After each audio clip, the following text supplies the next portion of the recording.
You want to focus a little more on screen time and why it affects the child and what we can do.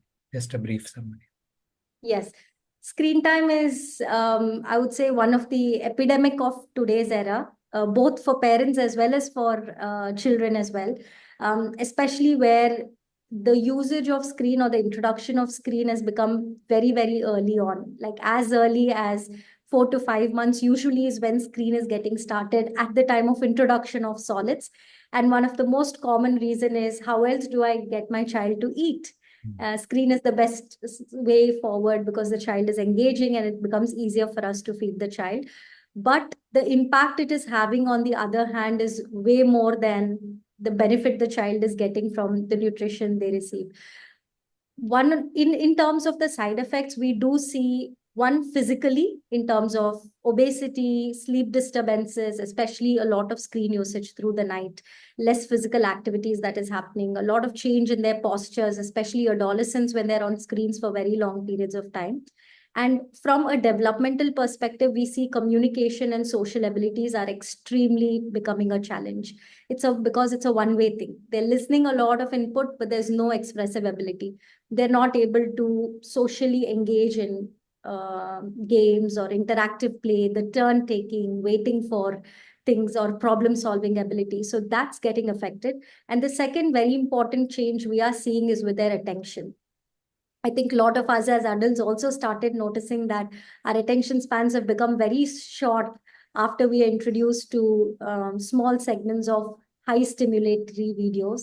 And that's something which, even with children, we see on a very regular basis, that their focus and attention and the delaying of gratification, waiting for something to complete, is becoming a challenge. And behaviorally, they become more frustrated when things don't go the right way and they're not able to communicate this. So it is definitely impacting in a very significant level at the developmental aspects for the child. Does it lead to any worries about autistic spectrum in these kids?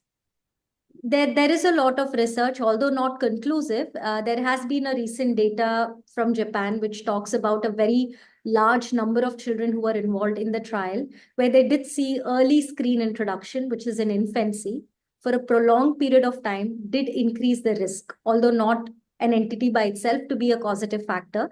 It has come up as a strong, I would say, enhancer of an underlying risk towards possibility of autism. And we also had the whole understanding of virtual autism during COVID, where Yes. In the screen time long run, was. probably it won't be autism, but the anxiety that it provokes because this child has speech delay, they don't interact well, and that reciprocity is missing. So definitely at that age, you start thinking in terms of autism. And so even if in the future you don't have a glass to the future, so you would be thinking of autism as a differential diagnosis at that stage, and that makes the parents' interaction with the child that much more difficult in engagement. And many of the parents' feedback once they stop the screen time, it should be an absolute stopping of screen time in these cases. So as you rightly said, the parents also have to stop the screen time themselves. I mean, they should set the example. And if you have older siblings, you cannot put different rules for each child. So better to start early. Uh, I mean, the combined screen time education doesn't work by you put some learning activity. After 2 years, we say you can have regulated screen time, but that should be a learning opportunity in itself. So you sit with the child, you discuss what you see. So that becomes a reciprocal process as well. And when you Mm. said that we also get the attention span becomes reduced. I mean, in a child, their patience level, I mean, attention span and patience are both linked. And when they Yes. see these edited videos going at fast pace, their patience is dropped a significant level.